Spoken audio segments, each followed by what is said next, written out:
Hi students, ഇന്ന് നമ്മൾ പഠിക്കാൻ പോകുന്നത് 10ാം ക്ലാസ്സിലെ ടാൻജൻസ് അഥവാ തൊടുവരകളിലെ 12ാമത്തെ ഭാഗമാണ്. അതായത് പേജ് നമ്പർ 188ലെ 4ാമത്തെ 5ാമത്തെ ചോദ്യങ്ങളാണ് നമ്മളിവിടെ ചെയ്യുന്നത്. ആദ്യത്തെ 3 ചോദ്യങ്ങൾ നമ്മൾ കഴിഞ്ഞ വീഡിയോയിൽ ചെയ്ത് വരയ്ക്കാനുള്ളത് നമ്മൾ പഠിച്ചു. ഇവിടെ 4ാമത്തെ ചോദ്യം ഇതാണ്: calculate the radius of the in circle of the equilateral triangle with side 12 centimetre. അതായത് ഒരു സമഭുജ ത്രികോണം, ഒരു വശം 12 സെന്റിമീറ്റർ ആയിട്ടുള്ള ഒരു സമഭുജ ത്രികോണത്തിന്റെ അന്തർവൃത്തത്തിന്റെ ആരം കണ്ടുപിടിക്കണം. ഇപ്പോൾ നമുക്ക് കഴിഞ്ഞ വീഡിയോയിൽ നമ്മളൊരു സമവാക്യം പഠിച്ചായിരുന്നു. ആരം കാണാനുള്ള, അന്തർവൃത്തത്തിന്റെ ആരം കാണാനുള്ള സമവാക്യം R = A/S. ഓർക്കുന്നുണ്ടോ? എ എന്താണ്? എ എന്ന് പറയുന്നത് ഏരിയ അഥവാ പരപ്പളവ്, ത്രികോണത്തിന്റെ പരപ്പളവാണ്. എസ് എന്താണ്? ആ ത്രികോണത്തിന്റെ ചുറ്റളവിന്റെ പകുതി, പെരിമീറ്ററിന്റെ പകുതിയാണ് എസ്. ഇവിടെ നമുക്കറിയാം ഇതൊരു സമഭുജ ത്രികോണമാണെന്ന് നമുക്കറിയാം. ഇതിന്റെ ഓരോ വശത്തിന്റെ നീളം 12 സെന്റിമീറ്റർ ആണ് തന്നിട്ടുമുണ്ട്. ഇനി അതിന്റെ ചുറ്റളവ് കാണാൻ നമുക്ക് എളുപ്പം. ചുറ്റളവിന്റെ പകുതിയാണല്ലോ എസ്. അപ്പൊ ചുറ്റളവ് കാണാനായിട്ട് 3 പ്രാവശ്യം 12 കൂട്ടിയാൽ മതിയല്ലോ, അല്ലെങ്കിൽ 3 കൊണ്ട് ഗുണിച്ചാലും മതി. 36 കിട്ടി. അതിന്റെ പകുതിയാണല്ലോ എസ്. 36ന്റെ പകുതി എന്ന് പറഞ്ഞാല് 18. എസ് നമുക്ക് കിട്ടി. ഇനി ഏരിയ കാണേണ്ട. ഏരിയ അഥവാ പരപ്പളവ്, ഈ സമഭുജ ത്രികോണത്തിന്റെ പരപ്പളവ് കാണണം. പരപ്പളവ് കാണാനുള്ള സമവാക്യം എന്താ? ഈ സമഭുജ ത്രികോണത്തിന് മാത്രമുള്ള ഒരു സമവാക്യം ഉണ്ട്, പഠിച്ചതാണ് നമ്മൾ, ഓർക്കുന്നുണ്ടോ? Area A = √3/4A². ഓർക്കുന്നുണ്ടോ? അതായത് √3/4. A എന്ന് പറയുന്ന ഒരു വശത്തിന്റെ നീളമാണ്. അപ്പോൾ A² ഉണ്ട്. 12 × 12. ഇപ്പൊ 4ഉം 12ഉം കൂടെ വെട്ടിപ്പോവും 3 പ്രാവശ്യം. അപ്പൊ എത്ര വന്നു? 12 × 3 36. √3 എന്ന് വന്നല്ലോ. ഇനി ഇത് സമവാക്യത്തിനകത്തോട്ട് ഇട്ട് കൊടുത്താൽ പോരെ. അപ്പൊ നമുക്ക് ആരം അഥവാ റേഡിയസ് കിട്ടുകയല്ലേ. ഇപ്പൊ 36 √3/18. 18ഉം 36ഉം കൂടെ കട്ട് ചെയ്യാം. 18 × 2 ആണ് 36. 18നെ 2 കൊണ്ട് ഗുണിക്കുമ്പോൾ 36 കിട്ടും. അപ്പൊ 2 √3 നമുക്ക് ആരത്തിന്റെ നീളം സെന്റിമീറ്ററിൽ കിട്ടി. നമുക്ക് ഓരോ വശത്തിന്റെ നീളവും സെന്റിമീറ്ററിലാണ് കിടക്കുന്നത്, അതുകൊണ്ട് ആരവും സെന്റിമീറ്ററിലാണ് കിട്ടുന്നത്. ഇവിടെ √3യുടെ വില ഇട്ട് കൊടുത്ത് മൾട്ടിപ്ലൈ ചെയ്തും കണ്ടുപിടിക്കാം. √3യുടെ വില 1.73 ആണ്. അതിട്ട് മൾട്ടിപ്ലൈ ചെയ്യുമ്പോൾ നമുക്ക് ആൻസർ കിട്ടും.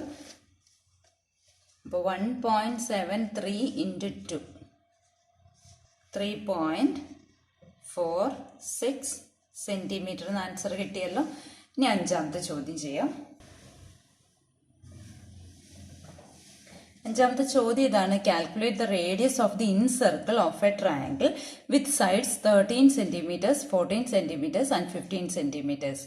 അതായത് ഒരു ത്രികോണത്തിന്റെ വശങ്ങൾ 13 സെന്റിമീറ്റർ, 14 സെന്റിമീറ്റർ, 15 സെന്റിമീറ്ററും ആയാൽ അതിന്റെ അന്തർവൃത്തത്തിന്റെ ആരം എത്രയാണെന്ന് നമ്മൾ കണ്ടുപിടിക്കണം. നേരത്തെ പഠിച്ചതാണ് ആരം കാണാനുള്ള സമവാക്യം R = A/S. A എന്താണ്? A എന്ന് പറയുന്ന ഏരിയ അഥവാ പരപ്പളവ്, ത്രികോണത്തിന്റെ പരപ്പളവ്. S എന്ന് പറയുന്നത് ത്രികോണത്തിന്റെ ചുറ്റളവിന്റെ പകുതി. ഇത്രയും കാര്യം നമുക്കറിയാം. ഇനി ചുറ്റളവ് കാണാനായിട്ട് നമുക്ക് ത്രികോണത്തിന്റെ വശങ്ങൾ തന്നിട്ടുണ്ട്.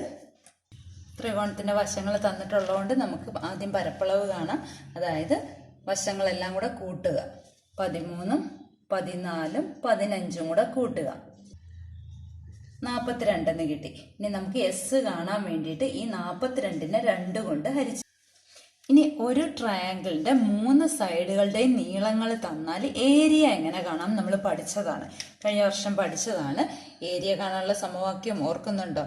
√S × S - A × S - B × S - C. ആ എസ് ആണ് നമ്മളിവിടെ കണ്ടുപിടിച്ച് 21. അപ്പൊ നമുക്ക് ആ സമവാക്യത്തിലേക്ക് ഇട്ട് കൊടുത്താൽ മതി. അതായത് എ എന്ന് പറയുന്നത് ഒന്നാമത്തെ വശം 13, ബി എന്ന് പറയുന്നത് രണ്ടാമത്തെ വശം 14, സി എന്ന് പറയുന്ന മൂന്നാമത്തെ വശം 15. നമുക്ക് എല്ലാ സംഗതികളും ഉണ്ട്. അപ്പൊ equal to root of S എന്ന് പറയുന്നത് 21 ആണല്ലോ. 21 into S minus A, 21 minus A എത്രയാണ് 13 into S 21 minus B 14 into 21 minus 15. ഇനി നമുക്ക് ഓരോ ബ്രാക്കറ്റിലുള്ളത് നമുക്ക് കണ്ടുപിടിക്കാം. 21 ഇൻറ്റു, ഇവിടെ എല്ലാം മൾട്ടിപ്ലിക്കേഷൻ ആണല്ലോ. 21 13 പോയാൽ എത്ര വരും? 8 വരും അല്ലേ. ഇൻറ്റു 21 14 പോയാൽ 7 വരും. ഇൻറ്റു 21 15 പോയാൽ 6 വരും. ക്ലിയർ ആയല്ലോ.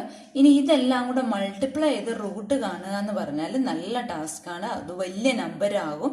വലിയ നമ്പറിന്റെ റൂട്ട് കാണണം. അതിനേക്കാളിലൊക്കെ ഏറ്റവും സിമ്പിൾ ആയിട്ടുള്ള മെത്തേഡ് ഞാൻ പറഞ്ഞുതരാം. അതായത് 21, ആദ്യത്തെ നമ്പർ 21 നമുക്ക് 3 ഗുണം 7 എന്ന് എഴുതാമല്ലോ. അതായത് പ്രൈം ഫാക്ടറൈസേഷൻ ആണ് ചെയ്യുന്നത്. ഇങ്ങനെ 3 കൊണ്ട് ഡിവൈഡ് ചെയ്യുമ്പോൾ 7 വന്നു അല്ലെ. അപ്പൊ 7നെ പിന്നെ ഡിവൈഡ് ചെയ്യാനായിട്ട്, അതായത് പ്രൈം നമ്പേഴ്സിന്റെ മൾട്ടിപ്പിൾസ് ആയിട്ട് എഴുതാൻ പറ്റത്തില്ല. അപ്പം അഭാജ്യസംഖ്യയാണ്. അപ്പൊ 3 ഗുണം 7 എന്ന് എഴുതി. ആ 21 എഴുതി.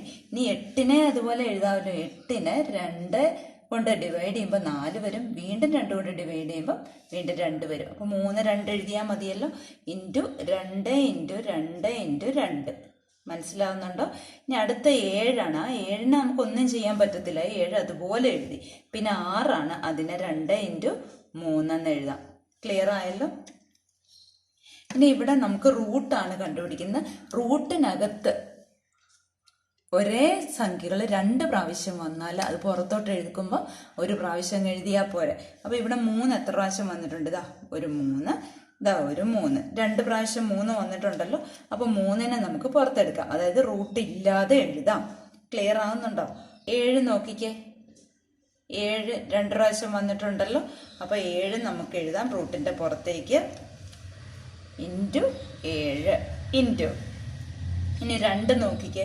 2 ഇവിടെ 2 പ്രാവശ്യം വന്നിട്ടുണ്ട്. അതിൽ നിന്ന് ഒരു 2 എടുക്കാം റൂട്ടില്ലാതെ. പിന്നെ നോക്കി, ഇവിടെയും ഒരു 2 ഉണ്ട്, ഇവിടെയും ഒരു 2 ഉണ്ട്. അപ്പോൾ നമുക്ക് ഒരു 2 കൂടെ എടുക്കാമല്ലോ. ഇത് മൾട്ടിപ്ലൈ ചെയ്യുമ്പോൾ ആൻസറായി. അതായത് 2 2s are 4, 4 3s are 12, 12 7s are 84. അപ്പൊ 84 ആണ് എന്ത്? ഏരിയ അഥവാ പരപ്പളവ്. 84 സ്ക്വയർ സെന്റിമീറ്റർ അഥവാ ചതുരശ്ര സെന്റിമീറ്റർ ആണ് പരപ്പളവ്. നമ്മളോട് പരപ്പളവല്ല ചോദിച്ചിരിക്കുന്നത്, നമ്മളോട് ആരം അഥവാ റേഡിയസ് ആണ് ചോദിച്ചിരിക്കുന്നത്. അപ്പൊ നമുക്ക് അത് കണ്ടുപിടിക്കണം. അതിന് വേണ്ടിയിട്ട് ഏരിയയെ എസ് കൊണ്ട് ഡിവൈഡ് ചെയ്താൽ മതി. അപ്പൊ ആരം അഥവാ radius R equal to A by S ആണ്. അപ്പൊ എ എത്ര ഇപ്പൊ കിട്ടിയത്? 84 ബൈ എസ് എന്ന് പറയുന്നത് 21 ആണ്. അപ്പൊ ആൻസർ എത്ര വന്നു? 4 സെന്റിമീറ്റർ എന്ന് കിട്ടിയില്ല. 21നെ 4 കൊണ്ട് ഗുണിക്കുമ്പോഴാണ് 84 കിട്ടുന്നത്. അപ്പൊ ആരം അഥവാ റേഡിയസ് 4 സെന്റിമീറ്റർ. രണ്ടും ചെയ്ത് പഠിക്കുക. അത് ഈ കാര്യം പ്രത്യേകം ശ്രദ്ധിക്കുക. ഇത് ചെറിയ നമ്പർ ആയതുകൊണ്ട് നമുക്ക് പെട്ടെന്ന് കിട്ടും. വലിയ നമ്പർ ആണെങ്കിലും അതേപോലെ പ്രൈം ഫാക്ടറൈസേഷൻ ചെയ്ത് മാത്രം കണ്ടുപിടിക്കുക. അല്ലെങ്കിൽ കൂടുതൽ ബുദ്ധിമുട്ടായിരിക്കും. അപ്പൊ എല്ലാവർക്കും മനസ്സിലായല്ലോ. അടുത്ത പ്രോബ്ലംസ് നമുക്ക് അടുത്ത വീഡിയോയിൽ ചെയ്യാം.